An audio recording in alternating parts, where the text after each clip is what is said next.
Hey everyone, welcome to Detoxicity, a show about progressive masculinity.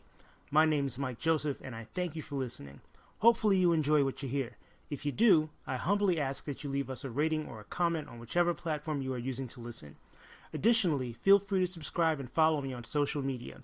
DetoxPod Guy on Instagram and Tiz Mike Joseph on Twitter. If you'd like to offer feedback, suggest a guest, or be a guest yourself, reach out to me on socials or via email, detoxpod@gmail.com. Enjoy the episode. I also want to take this opportunity to wish a happy Pride Month to all of the folks out there who identify as LGBTQIA+. A few episodes ago, in the name of changing things up a bit, I went from being the interviewer to being the interviewee. That particular show got some of the best feedback we've gotten so far. So, because I have no shame in flogging a dead horse, I'm subjecting myself to the interview process once again.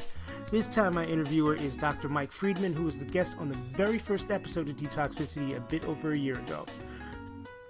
Dr. Mike is a practicing psychiatrist who also hosts a podcast called Hardcore Humanism, in which he has interviewed many of my favorite musicians about mental health.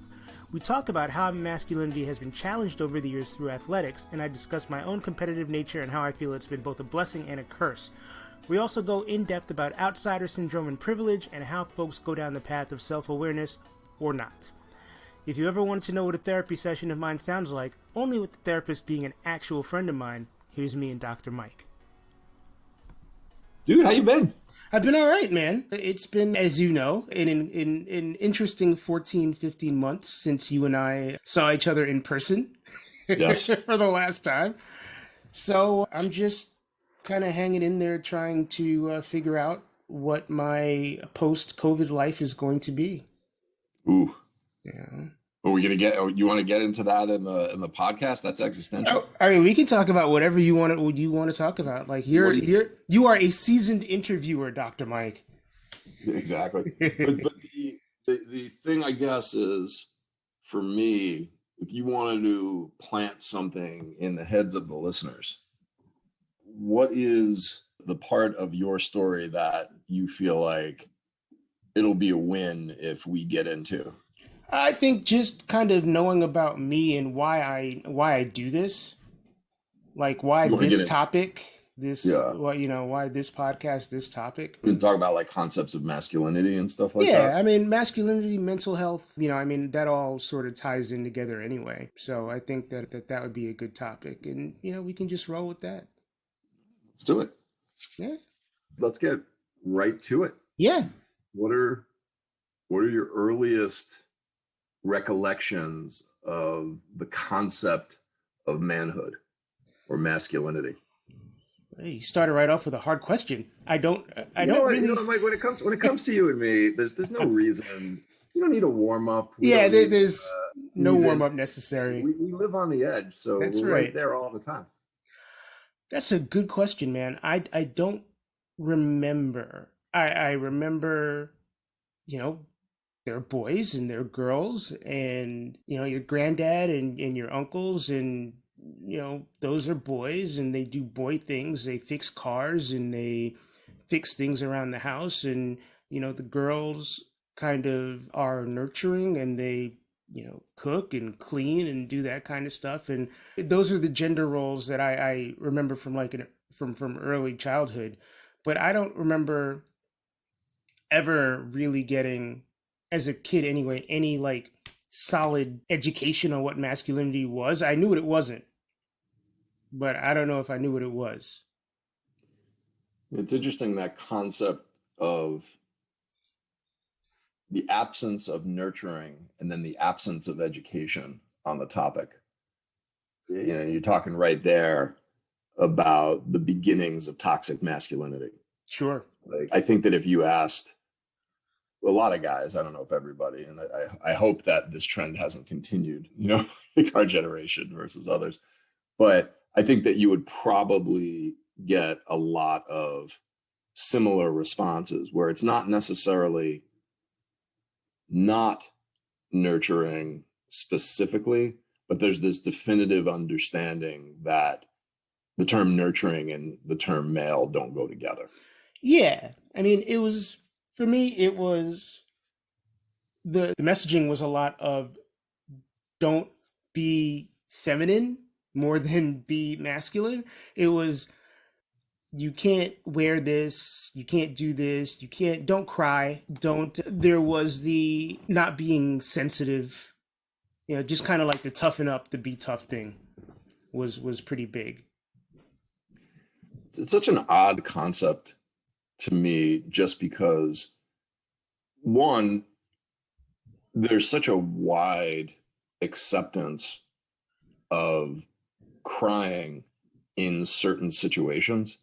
For example, it's my understanding that, at least I saw one video of Mike Tyson crying before one of his fights. Oh wow, okay.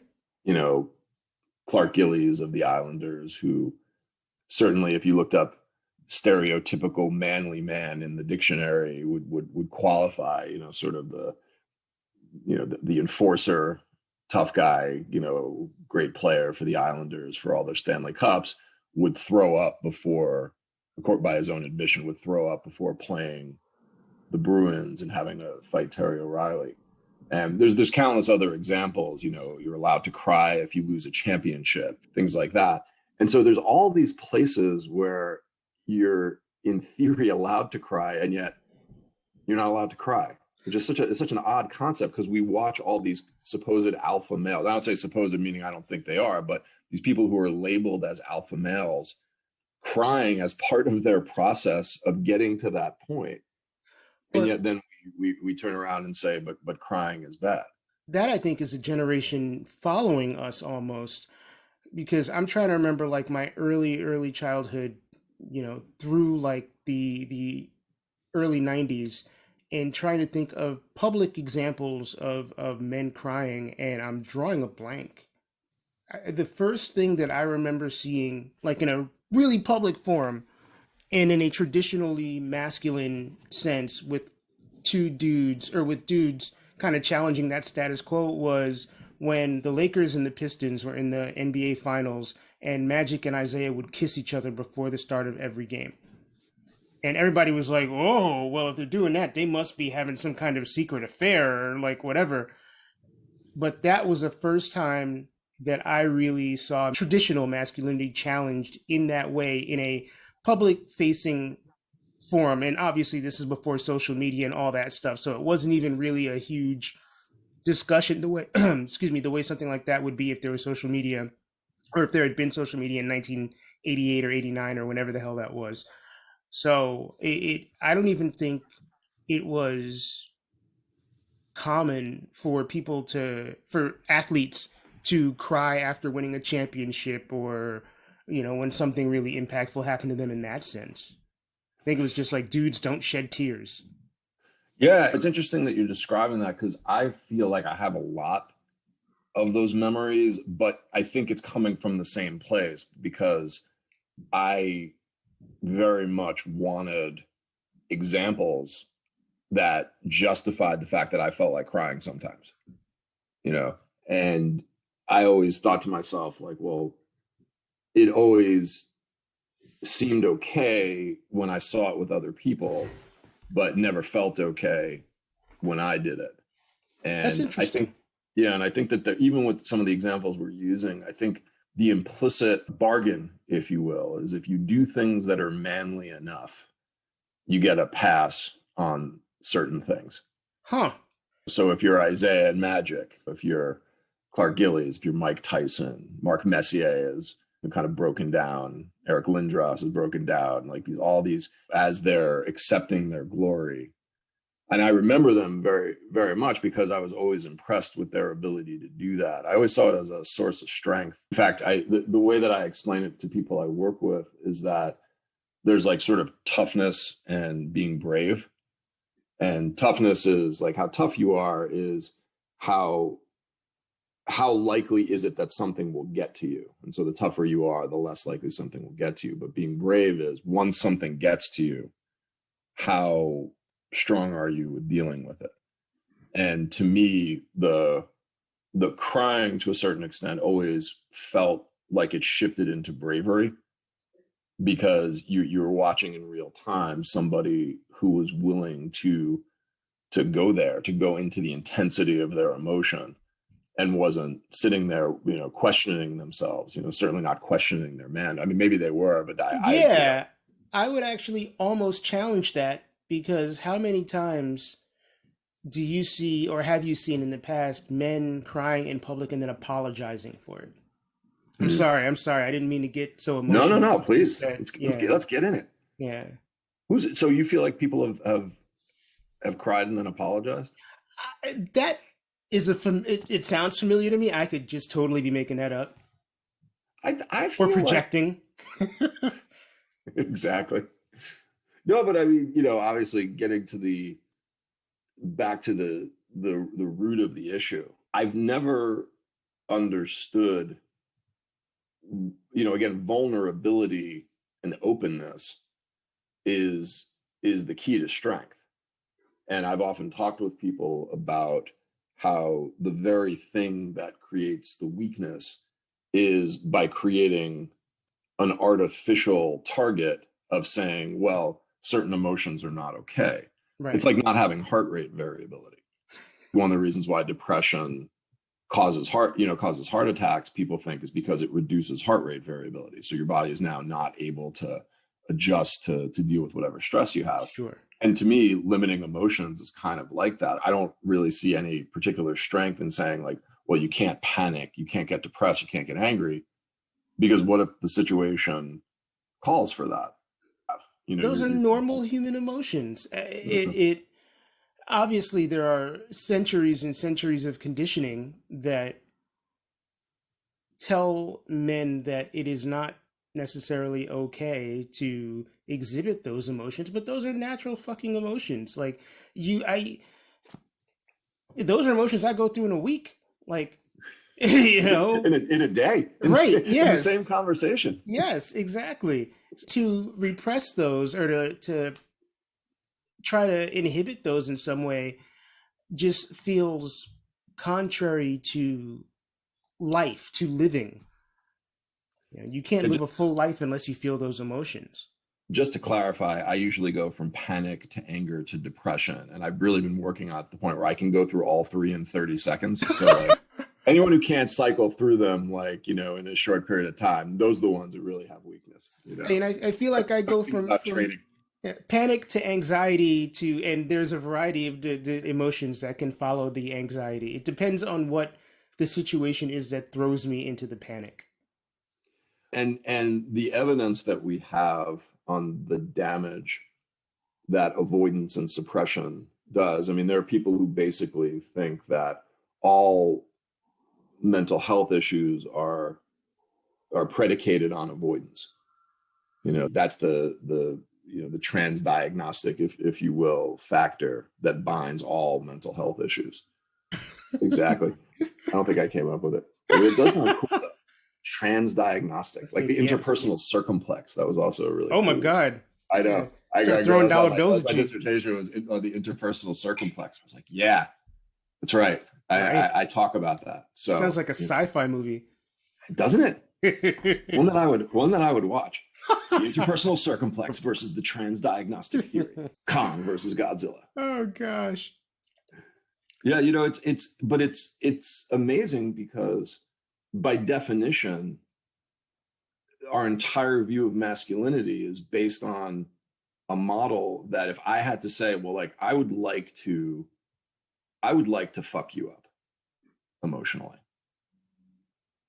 That's one of the main things I would do. If I said, all right, let's just take this guy and let's just cut off a third of the emotions as unacceptable and then put him through a regular life, let alone a life which I think we could talk about, where facing various stressors, various questions, and yeah, I'll guarantee I'll get a depressed, anxious, angry person. Indeed. Who will spend the rest of their life chasing their tail, because what do you do if you don't have language or understanding or acceptance of a huge swath of the emotional spectrum? I mean, you're done.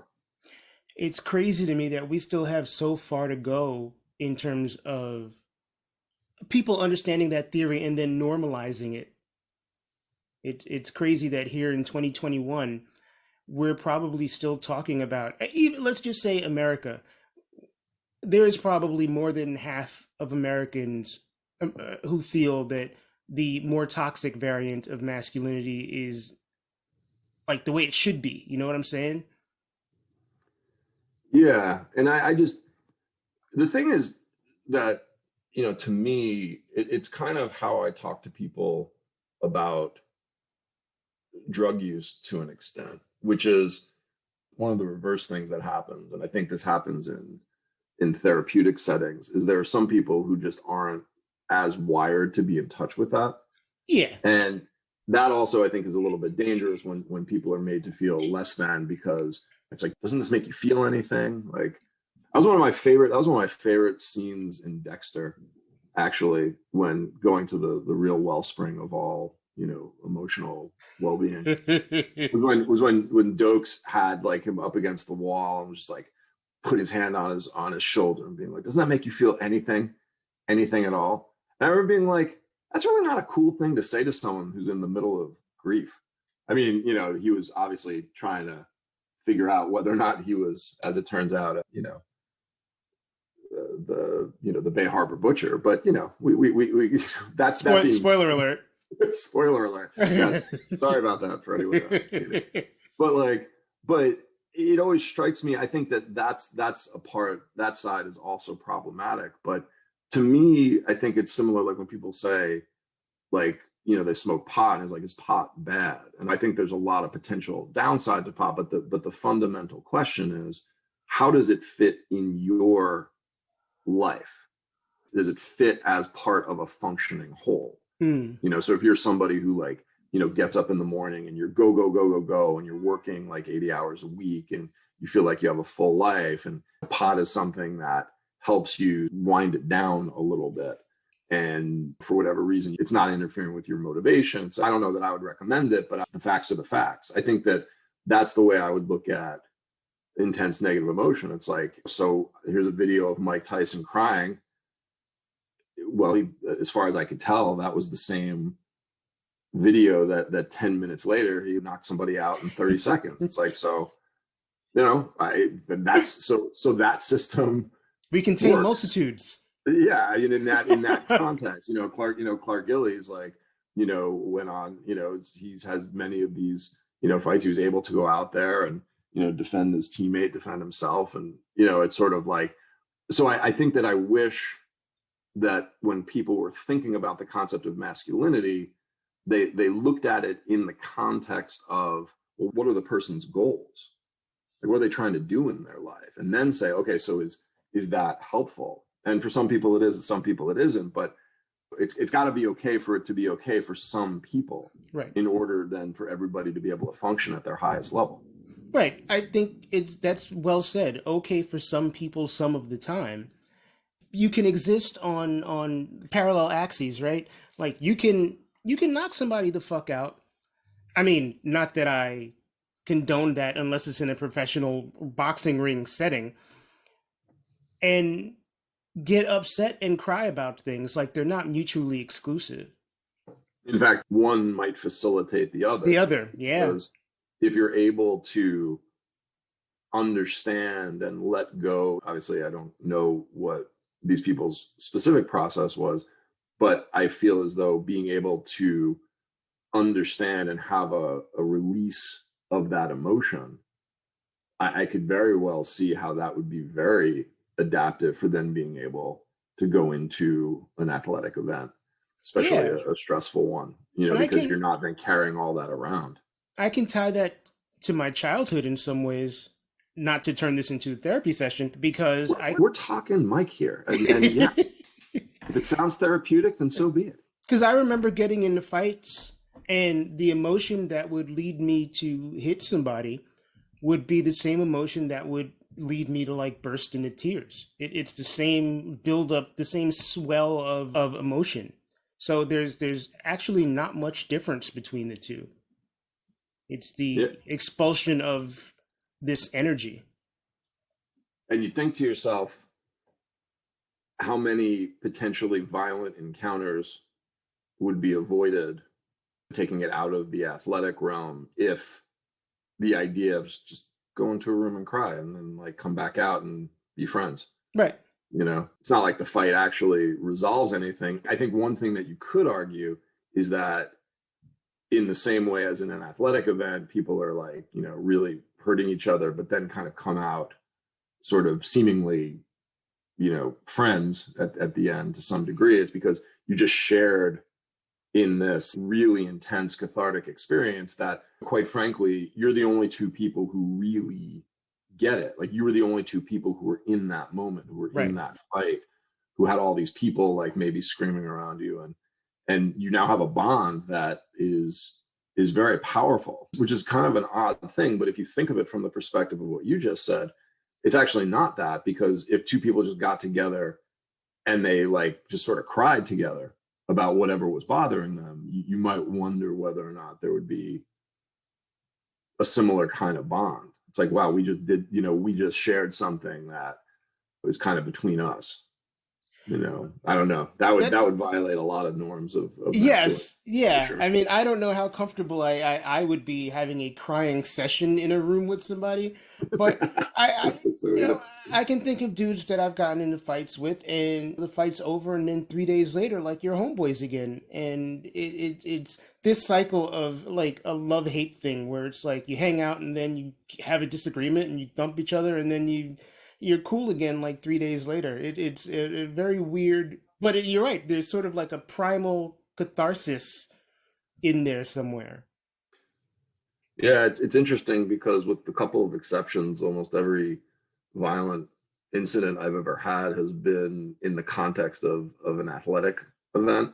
And so it's weird because I go in with all of that intensity, but there's this like sort of respect for the person on the other side that just kind of goes all the way through. So I sort of feel like those interactions feel very bonding to me. But that, I think, in part is because they very rarely happened in a situation in which it was not necessarily like agreed upon that we're going to do this and there's a purpose to it, which is, in theory, it's some kind of competition to, you know, to elevate, you know. And I think that's, you know, I'm kind of curious your thoughts on this, but that's one of the things that I feel like is particularly toxic in terms of masculinity is the idea that your elevation is at someone else's expense. I love the idea of going into something where whoever quote unquote wins, there's an acknowledgement that like both people were elevated just by being willing to push themselves.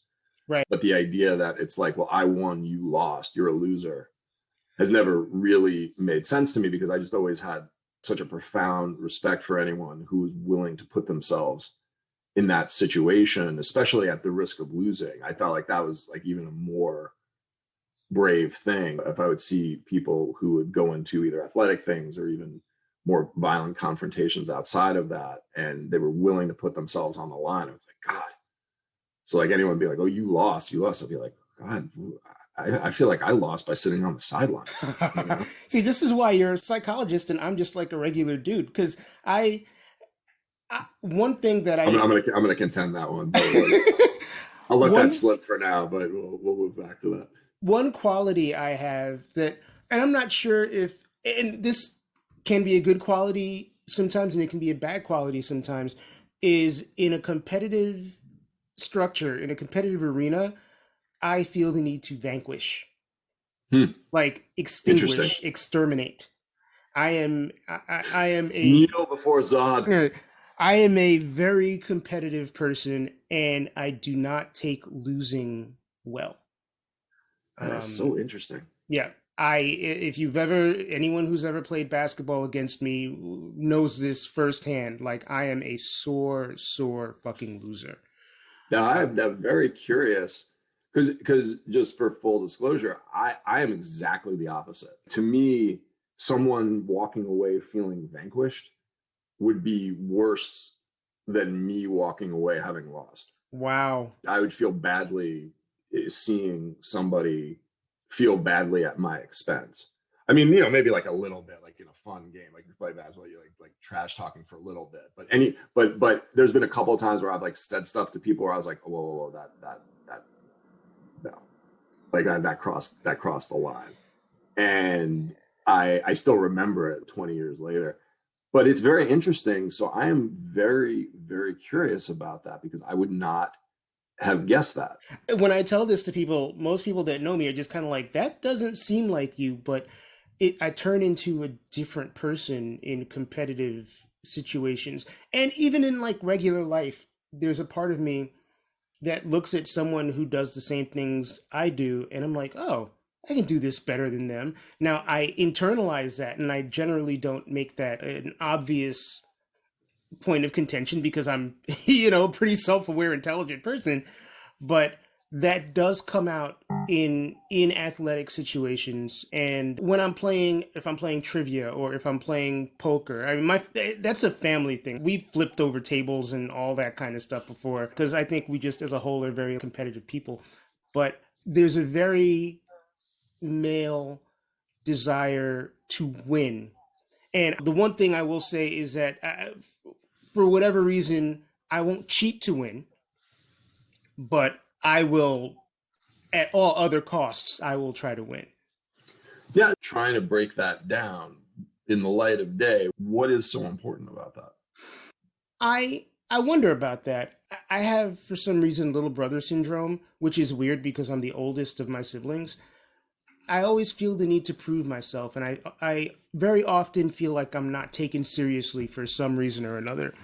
So I feel like I have to go the extra mile to show you that I'm capable or viable or working hard or whatever it is. Like I need to pull out the stops. And that I think has just sort of manifested itself into this competitive way of being. Yeah, it's such an interesting concept because one of the problems with it is it's a rigged game, not necessarily in terms of you will lose per se, but even if you win, you live in constant fear of losing. And that's like the power of a social construct, that like this idea that like, okay, you have to win in order to be taken seriously. And it's like, fuck, like, because that means at any moment, if you lose, you're no longer taken seriously. Right. It's like a Sopranos thing, like you're only as good as your last envelope. Right. Yeah, that's been an ongoing thing with me, between the competitive instinct and just the desire, the constant feeling that I am not taken seriously and the desire to be taken seriously, that, that fucks with my head quite a bit. Yeah. The desire to feel valid. Ooh.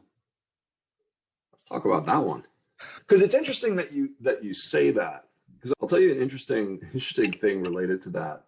Like when I'm watching like my son play Little League through the years, if the pitcher throws the ball over the plate, if the ball is hit, if it's fielded and it's thrown to first and the first baseman catches it, everybody erupts. And they're all saying the same thing. This is real baseball. That was real baseball. Like, so a coach on the other team a couple of weeks ago was like, yelled at his players. He's like, that was so baseball-y of you, like it's this, like it's this constant, it's almost like a Manhattan apartment. Like people think like, oh, Manhattan's like you're trying to make money so that you can have these like lavish things, but it's all basically so that you can feel like you're living in a quote unquote, acceptable, like, or a valid living situation. Right. It's like, oh, I've got a bedroom, right. like I got a kitchen. My bathroom's not in the kitchen, and that concept of like it's valid is so powerful. So I'm kind of curious, where, for lack of better saying it, did your validity come into question, or was your validity called into question? I can't pinpoint whether it has actually been called into question. I feel as though it gets called into question on occasion. I think some of it has to do with being a Black person that lives in a lot of non-Black spaces. I think some of it is just, is being a queer guy and having my masculinity questioned. I think some of it is not being, not having a degree and having my intelligence questioned. I feel like I don't have these bona fides that I feel like establish me as someone who knows shit, with the exception of life experience, which I'm now willing to like lord over everybody. Like, I'm old, I know shit, but I always feel like the little brother, like the person that has to speak twice as loud to get heard half as much. And you're talking about that concept of how does privilege manifest? Because I think part of the reason why there's such a disconnect on the damage of a privileged system one way or another is that people who don't know what it's like to wake up in the morning and feel like their basic validity is questioned wouldn't then understand how, it's like, you're looking for a home, just go to a real estate broker and get a home. And the idea that that broker may not show you the same things that they would show somebody else. Like, you can't understand that if every time you've gone to a broker, they've welcomed you with open arms. Right. I mean, and you can turn that from a literal thing into a figurative thing. Like, you're always looking for a home, and not to sort of jump all over the place, but one thing that I've very rarely felt is that I belonged anywhere, because even when I'm in, if I'm around, there are times when I've been around other black people and they're like, well, you're not black enough. And, there are times when I'm around other, non-heterosexual men. It's like, well, you're not gay enough. It's kind of like, well, where the fuck am I? And I think my journey into self-acceptance is ongoing. And I think I'm a lot more comfortable being the outlier than I've ever been. But a lot of times it sucks to be the outlier because, there's not a place where you fit neatly. I think that contributes to just feeling like, the overall feeling like I need to be taken seriously, because going back to the fighting stuff, if I get into a fight, I don't know who has my back. So I feel like I'm kind of, out in the world fending for myself alone. Yeah. And it's that we have your back concept that can get so the depth of it, because again, I think a lot of people, especially people who in theory have privilege, don't recognize how many things they have having their back. Right. You know what I mean? Like the idea of there's a media system, there's a justice system, there's financial networking, there's family thing, depending on which vertical we're talking about here. But whether or not you're talking about race, you're talking about gender, sexuality, these are all things that, for generations not having, there's risk of loss of life, there's risk of loss of health, there's risk of not being able to establish financially. And, it's wonderful for the people who have been able to do it through all of that, but that doesn't minimize like the way things are rigged, at least from my perspective. And I think that's also a huge challenge for people, is they have trouble understanding, well, like, here, you seem to be doing okay, therefore there's no problem. And it's kind of like, oh God, that gets back to the whole, you don't want to look at 1/3 of the emotional palette, if you will. Because if someone breaks out of a prison and runs 1,000 miles and then like gets somewhere, it doesn't mean you're doing okay. Right, you're here, you're all right. You're all right, we're good. So let's now have a race. What's the journey, and what did that journey do to you? Yeah, I think that also understanding more about things like generational trauma and DNA and all of the things that go along with that. I think we're now that concept of how embedded it is for certain people to feel like, well, this is their place versus this is not their place. Just that basic sense of when you kind of wake up in the morning, it's like, does this all feel like home? Does it feel like my place? Right. Am I supported here? The illusion of feeling safe in the world at large just is not there for some people, and it is very present for some people. It's present so much that they never even need to think about feeling unsafe in the world.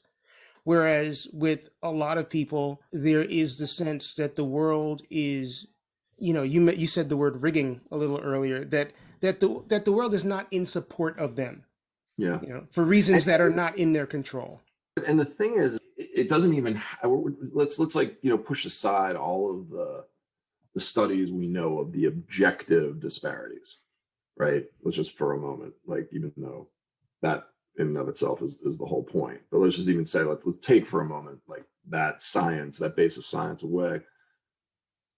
Everybody knows what it's like to be in a room full of people where nobody's being quote unquote mean to you. I think it's somewhere between being ignored or like you're not getting any traction for responses, and then it's kind of like, yeah, I don't want to be here. Right. It doesn't feel good to be here. Like, again, is anyone saying to me, hey, you're a piece of shit, or you don't have any value? No, but they're also not saying, hey, who are you? What are you about? Right. I want you, I'm glad you're here. Right. If people were just kind of take that, how badly that feels. And yeah, it's great. You can go somewhere else and hopefully find that. But what if, you go to 10 parties in a row and it all feels like that and you're not exactly sure why? You're probably not going to go to any more parties, first of all. Yeah. And you're also going to wonder, like, what is it about you that causes this reaction in people every time you show up in a place?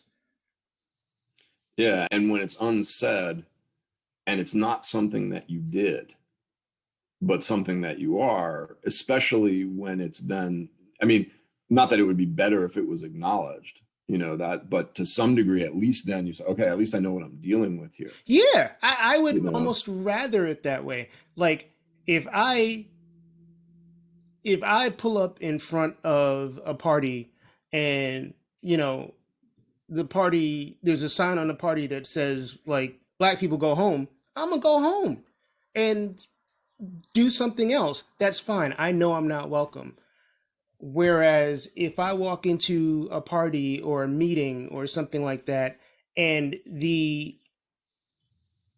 there is no obvious message that I'm not welcome or that my thoughts or my opinions aren't respected, but the vibe in the room is that my thoughts or opinions aren't respected, I'm going to be more pissed, because it's like, I thought I was entering a welcoming space. You may think this is a welcoming space, but it's not a welcoming space. Yeah, it was interesting. Lawrence Baca, who was, I think I'm probably getting this wrong, but he was a civil rights attorney. I think something like the first case that was brought in the Department of Justice protecting American Indian rights. But what he was saying, we were talking about sort of American Indian team names and logos, and what it was like as an American Indian kid being at one of those schools. And the way he described it was like, he's like, it's kind of like this. It's like you're walking down the hall and someone taps you from behind. You look around, you're like, oh, someone taps you again. You're like, hey, what was that? Third time, it's like, all right, this is sort of getting annoying. He's like, by the 7th or 8th time, you just want to punch someone just from like even walking up to you. All right. And I was like, that sounded right to me. I liked that example, because it's sort of like, yeah, is there anything wrong with someone? It's like what really happened? But walking down the hall with no one doing that and just being left alone, free to do what you want, feeling like you're not being fucked with, is a very nice feeling. And the absence of that is an incredibly shitty feeling, Right. Right. And obviously it's a lot more complicated than that. But again, we're moving away from just talking about the emotional component, not even all of the practical, disparities. It's and I forgot how we got on this topic. It's been a long winding road, Mike. Ballot. Yeah. Yeah. And I can even tie it back and say there are, like, I haven't gotten into a physical fight in 22, 23 years probably, but I still feel the need to intellectually vanquish people or emotionally vanquish people that I particularly, like, I think I have a little bit of a persecution complex. And, you know, when I feel like somebody has done me wrong, it's like I set the phasers to stun, and it's like I'm going to, you know, liquefy you. Like there's just that winning at all costs thing. It's like before you get the best of me, I am going to like do everything within my power to disempower you. Yeah. And again, you know, getting back to that fundamental concept of toxic masculinity, it part of the problem is that if you create a system in which emotions need to be vanquished, because that's really the point, like Right. vanquish all emotional weakness, then you get to be a man. You know, well, then naturally what falls from that is that you've got to vanquish anybody who you see as emotionally weak or somehow different. Then you have to vanquish anyone who is threatening to make you seem weak or not. And all of a sudden it's like, okay, you know, we're all just out kind of waiting to vanquish each other. And then we have wars. And it's sort of like, hey, how come we have so many wars? Like, you know, and but it's that system that's in place.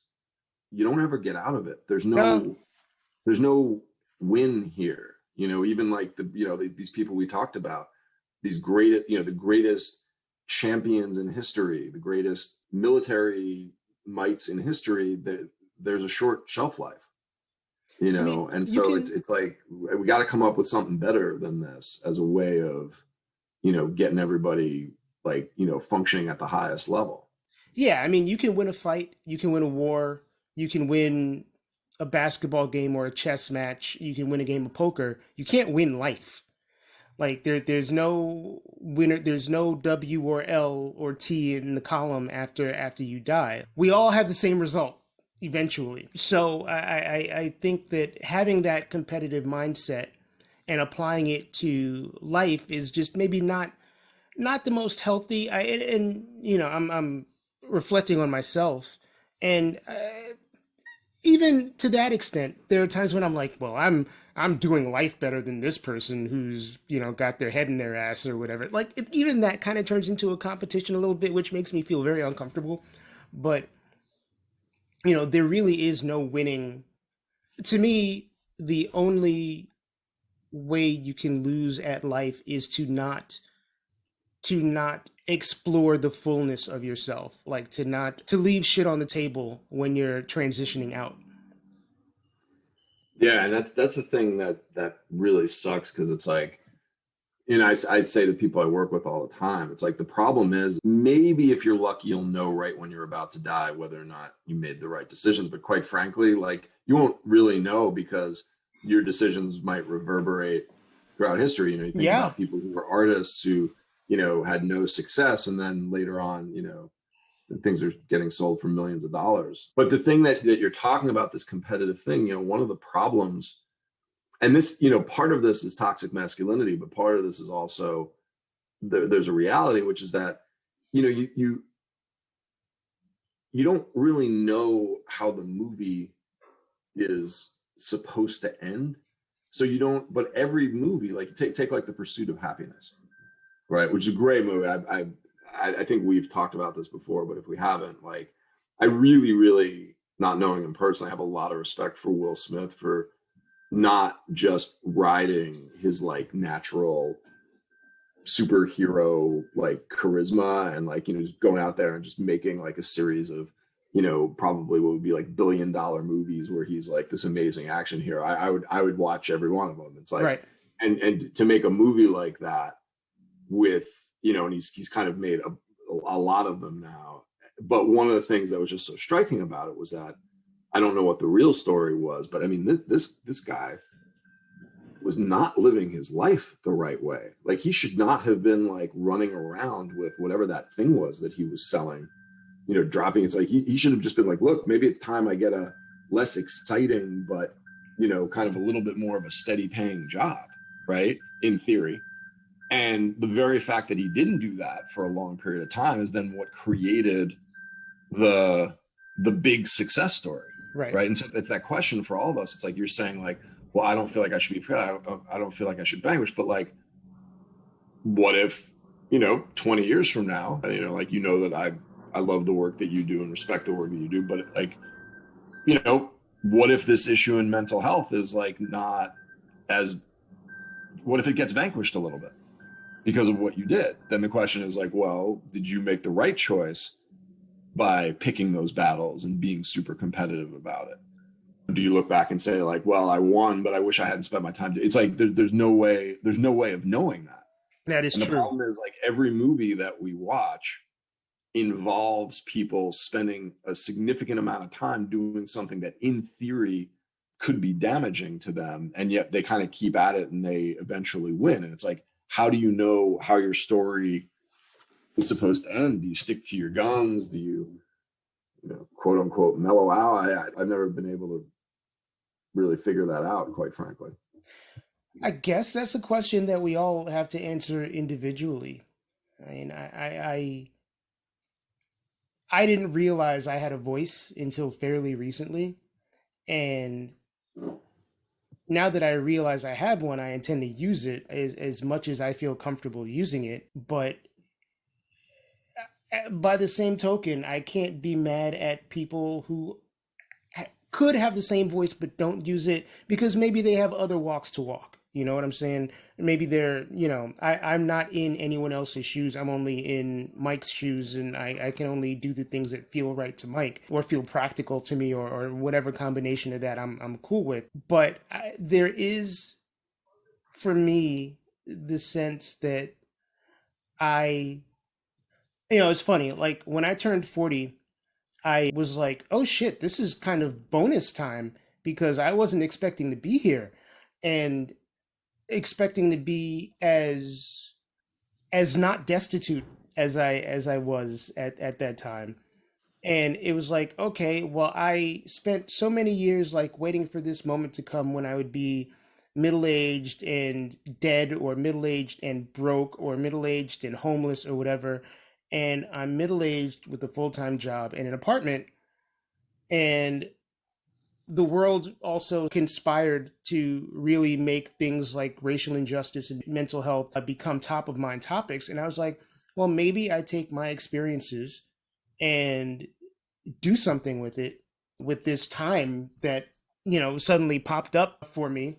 And, maybe that'll make me feel a little better about myself and build up some karma points. And it was a weird sequence of events that led me to that conclusion. And maybe some people just won't get to that point. And there's nothing wrong with not getting to that point. The same way, I guess there is something wrong with being a fatalist and maybe not projecting things for the long term. But here we are. Yeah, there are just these assumptions that, again, talking about the concept of privilege, or that people, even thinking, okay, before we even get to like, well, how will you be received at a party? It's like, are you going to be alive Live, yeah. to, and when that presumption is not based on anxiety, but it's based on just what you see in terms of discrepancies in life expectancy, et cetera, it's sort of like, okay, so how do you want me to plan for my future? Or like, Yeah. why exactly? Like, it's like, it sounds like it sounds like you're making sense, but like, that's not the world that I live in. Yeah. You know? It was like in my head, in my 20s, it was kind of like, fuck a 401k. Like, I'm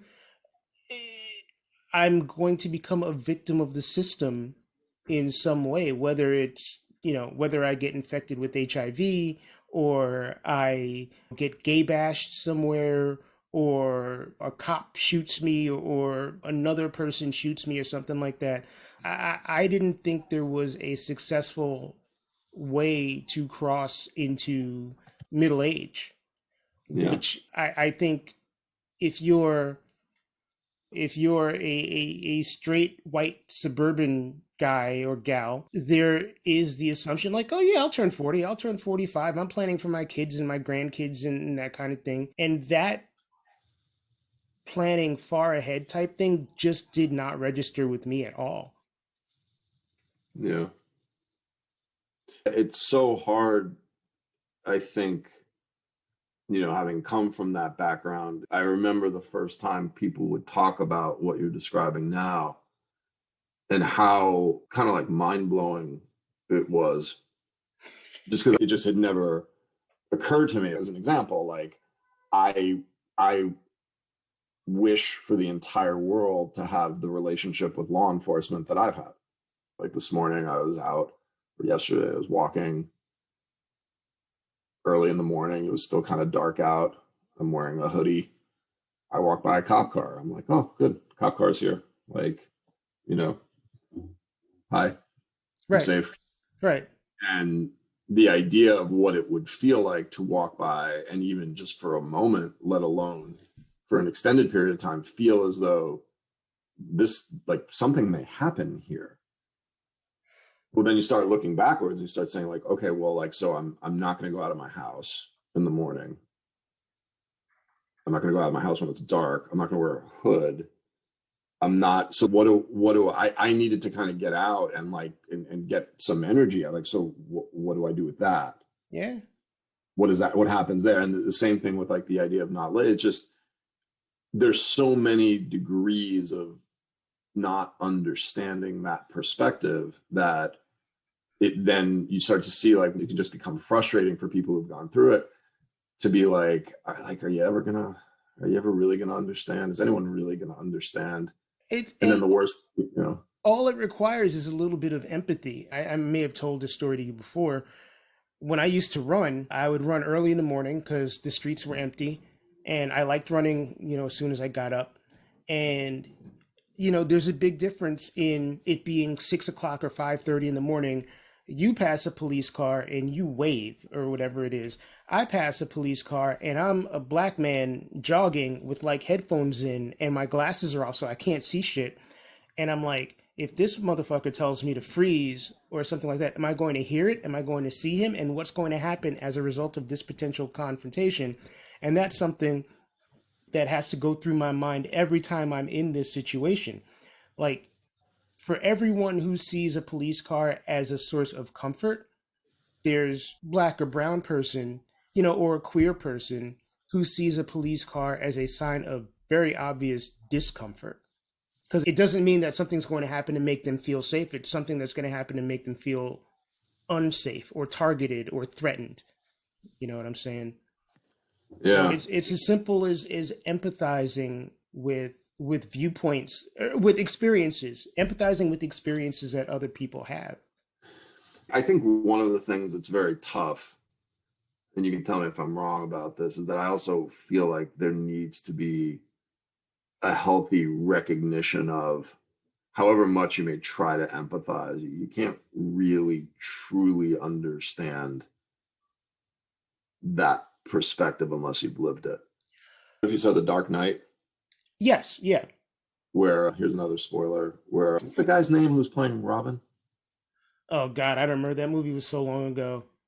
I don't remember. Anyway, but he was talking about like, kids' parents got killed, and they're like, people understand. Everybody understands for a while, and they want something to happen that can't happen. They want the kid to not be angry anymore that they lost his parents. It's kind of like I worry sometimes because I feel like the goal of empathy, I think for some people, it's almost like weight management. Like, hey, here's a 20-week program. It's like, and then you're done. But it's like, it's not. Like, if you're going to be empathic, you have to be open to the fact that you have to be empathic permanently, because you're not going to really ever understand where someone's coming from. And once you think you do, and then it's like, so can we move on now? That's when you're done. Right. I definitely feel like at different points I've fallen into that trap where I'm kind of like, oh yeah, I understand. And someone will say to me, so I'm working like, yeah, no, you don't. Like, don't ever say to me, you understand. Say to me, I empathize. You're trying to understand. Right. I am. Yeah. Trying is a good. Yeah. That's actually a very good way to put it. I'm never going to understand what it's like to be a woman. I'm never going to understand what it's like to be trans. I'm never going to. I mean, I know what it's like to be a minority, obviously, but I may not know what it's like to be certain other kinds of ethnic minority. Like, I don't know what it's like to come from a not native English speaking country. So these are things that I empathize with, that I have to put myself in someone else's shoes and imagine what it must be like for them. I think when it's a majority thing, like we as minorities have to assimilate to an extent into a straight white world. So it's easier for me to know what it is to be a white person or know what it is to be a straight person, because in order to get by, we have to kind of fit ourselves into this is the world that we have to understand in order to get by, than it is for it to go in the reverse. Yeah, and I think that to a certain degree, and again, you tell me if I'm wrong about this, but I think when we get to the point where understanding is a destination rather than a process, we lose the biggest thing of empathy, which is that we're all kind of walking around in the world, approaching as much as we can being understood by other people, but there's only so much that we really can be understood. And if at any point we're like, no, you're understood, there's no period at the end of that sentence. It's an ongoing process, which again is something that I did not understand until somewhat recently. Like I grew up thinking like, oh shit, you become an adult, and when you become an adult, you know everything. And the amount of stuff that I've learned in, just the last 5 years has been incredible. Like, you got to open yourself up to learning, and you have to open yourself up to the fact that the learning is not going to stop. It's going to be constant. Yeah, and then it gets back again to that 1/3 that we were talking about, that core of toxic masculinity, which is that you have to be open to the fact that you might be, whether intentionally or not, doing something that's harmful to other people. Or just wrong. Like, you can be, one major tenet, quote unquote, toxic masculinity is like, I'm always right. No, you're not always right. And it's okay to not be right. It's okay to apologize, to say something or do something wrong, acknowledge that you were wrong, and apologize for it. And it's so interesting because, again, getting back to this concept, I don't know if this story is true, but speaking of sort of the alpha male type, arguably greatest football player ever, Jerry Rice. I might argue for Lawrence Taylor. Also, I have a home field bias there, but whatever. But certainly one of the greatest football players ever. My understanding is that every week after a game, I don't know if it was Monday morning or whatever, he would always watch tapes. I might be totally butchering this. This may have been a story about someone else or like a non-existent story, but this is the story I heard. And that no matter how he did, he always would watch the tapes and look for things that he could improve on. And again, it's like, that's the same process as someone who's kind of like, hey, this thing that you did really hurt my feelings. Oh, because my goal is to be the best football player I can be. So of course I want to see if my feet were not positioned well at the beginning of that play. Why? Right. Of course I would want to. If a coach tells me, of course I'd want to see that, because that's going to make me a better player. If I want to be a better person, of course I want you to tell me that, certain team names or logos are damaging. Yeah. Because I want to be a better person. I don't want to do that. And it's amazing, again, like all the places where we allow the process that needs to happen, that's counter to toxic masculinity, the crying, the being open to change, the like being open to actually bonding with other people. Something that I find very, very fascinating that I notice is that when I was younger, kind of hetero world, guys dating women, the term whipped would be thrown around. Oh yeah. I have used that term many times in my life. You will never hear a married guy, a guy who's married to a woman, calling another guy who's married to a woman whipped. It's like, it's completely like, it's been eradicated from. I don't know that it's been totally eradicated, Mike. I have heard it used recently. I have never, ever, I will then talk to whoever that person is, because I will look them And right at the actually, I have heard it used by a married woman in reference to a married man. That I could imagine. That's an interesting thing, which we could get into. But like, as an example, I feel, and again, maybe this is the world that I live in, that there's an acceptance in that in order to be in a couple, in a straight couple, that you have to have a certain degree, you know, a lot of your things that you may think, oh, I'm this, whatever, have to be subordinated to the couple and therefore to the woman. And so there's all of this, like, again, here's another piece of toxic masculinity that's completely been eradicated in situations where someone is functioning in a healthy way, right? So in other words, whether it's like, you know, achieving at sports or achieving in interpersonal situations, all the things that we were taught about toxic masculinity have proven to not be helpful and actually be counterproductive. And yet we still don't go back and teach kids something, or even as a society, like, make it different. It's like, it's amazing. Like, how many times do we have to go through the same cycle before? One major thing is that we don't teach people interpersonal skills as they grow up, and we don't teach people how to relationship. I mean, and you know, the structure of relationships, whether they be romantic relationships or platonic close relationships, is all the same. They all require some level of compromise with the person that you are in the relationship with.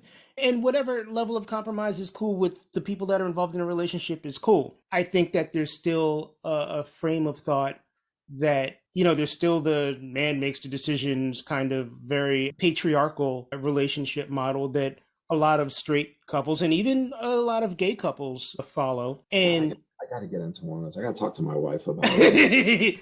And there's also sort of the trope, like the sitcom trope, right? The King of Queens trope of like the henpecked husband who thinks he knows everything, but the woman's really in charge kind of situation where it's kind of like the dumb alpha male. And I mean, the reality shouldn't be either one of those things. I mean, it's like everything else, it should be evolving, and it, you know, should involve compromise and honest communication.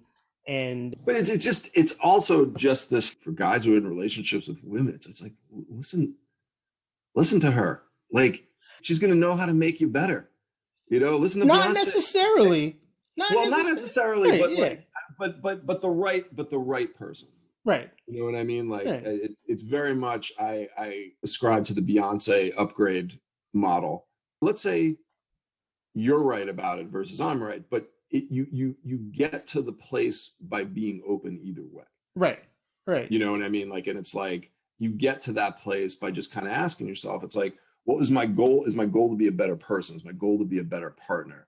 Is my goal to grow? And if the goal is to grow, and don't get me wrong, I this is not something that comes easily from me. I am defensive as fuck. Like, but it's from being that way and seeing, like, it's just like, you look back and you'd be like, holy shit, if you had just been able to take 5 minutes and just think for a second and like be like, yeah, you know what, this hurts, but yeah, I probably need to change that.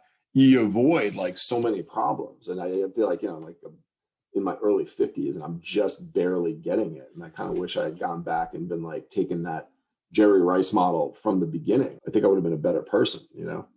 Yeah. I mean, self-awareness is not automatic in people. And it's something that some people never achieve, you know, and kudos to anybody who has achieved even like a modicum of self-awareness, because once you can look at your own fuck ups and your own qualities that need improving and focus on doing the man in the mirror thing, like if you want to make the world a better place, take a look at yourself and make the change, then I feel like you're on the right track, as opposed to thinking you're perfect and you don't need to change, or thinking you need to change and not knowing how to change. It's like, do the work, you know, and the upgrade goes both ways. Like, I think the best relationships are the ones where the people involved work to upgrade one another.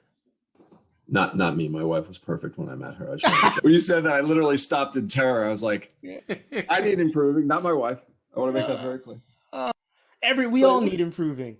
No, it's like, you know, it's one of these things, I think, where, you know, because, and again, it's like all of these things that we're talking about, whether it's racism, heterosexism, like, you know, it all starts with that fundamental, I am not going to accept a certain piece of reality. I got a buddy of mine who, I think this was said publicly, but just in case it was not, I will not say who it is. He comes from a libertarian background. He says that, like, rather than have all this regulation for the environment, just say that any company that creates a toxic mess has to pay for it themselves to clean it up. He's like, done. We'll eliminate all of the climate change issues right there, because no company would want to take that risk. They'd want to go into things that, even if there was a problem, the damage to the environment was minimal. So it's like that concept of, like, if you just have to own up to and be responsible for your mistakes, and that's an okay thing, you know, you think about how many things would get resolved from that. And again, it's almost like every time we learn that, there's like a doubling down. No. What's really going to make it is, like, you have to be extra tough, you know. And it's like, all right, we keep doing this, but, like, it hasn't worked so far. Yeah, exactly. It's like, if it hasn't worked up until now, maybe it's time to tweak things a little bit. Well, and it's right. And it's like, and again, look at all these people we're talking about, all of these people who have in theory done these super, like, alpha male things, all don't do it that way. Right. You know, all the ones that, at least that we've mentioned so far, like, they're all open to change. They're all open to crying. They're all open to whatever you do, to be open to adjust and change what you're doing. And they still work hard. Because I think that's a big fear that everybody has. Like, oh, you know, if you're open and vulnerable and you're crying, it's like, well, then you're not going to go out and really, like, work your ass off. It's like, those things you're aren't doing work. compatible. Opening yourself up is work, even if it's work that you can't, like, I could hammer a nail into a wall, and that's work, right? But I can also make improvements to myself as a human being. I can read books. I can experience other people. I can learn to empathize. I can work on that. And that work is equally as valid. Like, in order for something to be a valid thing, it doesn't have to be tangible. Yeah. And that's, you know, and right, because at the end of the day, there are certain things that are very tangible. Like, even this thing we were saying about walking into a party, right. It's very tangible when you're looking at someone and you know that it's more important to them to be good to you than it is to protect themselves. That to me, that's as fucking tangible as it gets. And there is nothing specific about it, but you know, when you're in the presence of somebody who's like, I actually really want to know if I'm doing something that's creating a problem here. Right. Because for me, my selfish needs involve being a good person. Like, because I, you know, if you even take the perspective that, you know, everybody is inherently selfish, it's like, well, but having you in my life is an important selfish need. Being a good person is an important selfish need. Yeah. So I really want to hear it. That's tangible to me, and that takes, you know, I think we would both agree that takes a lot of work to get into that place. I mean, I think we're all constantly working to stay in that place. I mean, we're not all, I mean, I wish more of us were working to stay in that place, but, you know, people look at selfishness as a bad quality, and it can be, but anything can be a bad quality.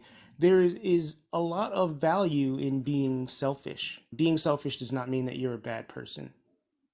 Well, you know what it is also is that, like, when you go into an interaction, you're going based on certain premises. So in other words, like, if I call someone up and say, hey, do you want to hang out?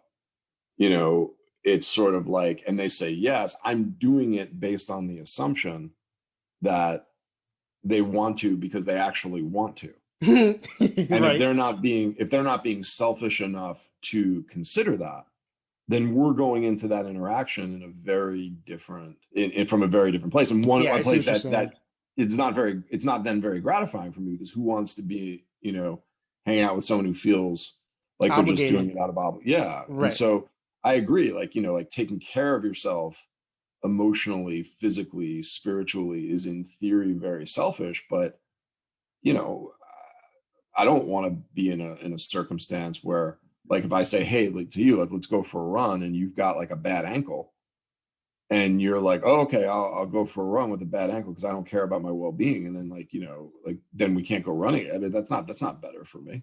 Right. You're absolutely right. I've been that person, trying to be less of that person, be a little bit more good, more of the good kind of selfish. I have been there myself. Indeed. I think it's like people pleasing. It's kind of like, it's like you don't stop people pleasing because you come to some like epiphany, or, you know, in the toxic masculinity world, you grow a spine or whatever. It's more just like at some point you're like, holy shit, I can't do this anymore. Man. I just like, I can't make it work. It's like being in like, you know, like I'm going to law school and I'm like, I can't do it. Like, you know, like whatever I thought I was going to be able to do. At some point you realize that the pleasing of people is hurting, that the excessive people pleasing is actually doing you a disservice and doing the people that you're trying to please a disservice too. I've definitely spent a lot of my life pleasing people, or at least trying to please people, only to feel bad on occasions when pleasing myself and pleasing others were not mutually exclusive. I realize that it appears that I advocate for selfishness fairly often over the course of this podcast, and I absolutely do not mean for it to sound like I advocate solely disregarding the feelings of others to please yourself. However, I strongly advocate against pleasing others at the expense of pleasing yourself. In the end, if that's all you do, you end up pleasing no one because you won't be happy, and your loved ones won't be truly happy if you're not happy. I want to thank Dr. Mike Friedman for getting up really early on a Saturday morning and chatting with me. As a reminder, his podcast is called Hardcore Humanism, and you can find it just about everywhere podcasts can be located. You can also follow him on Twitter at Hardcore Humanism, minus the E. So HARDCOR Humanism. Thanks again, Dr. Mike. Appreciate you, bro. Thanks for listening to Detoxicity. The show is hosted and produced by me, Mike Joseph. Calvin Williams wrote and performed the music you hear at the beginning and end of each episode, and Jacob Block designed the logo. The concept of this show was created by me with inspiration from Jeff Giles and Andrew Grossman. If you'd like to reach out to me to offer feedback, recommend a guest, or guest on the show yourself, feel free to reach out to me via socials. I'm DetoxPod Guy on Instagram, Tis Mike Joseph on Twitter. You can also email me, detoxpod@gmail.com. Thanks for listening, stay safe and healthy, and take care of yourselves. Till next time, peace.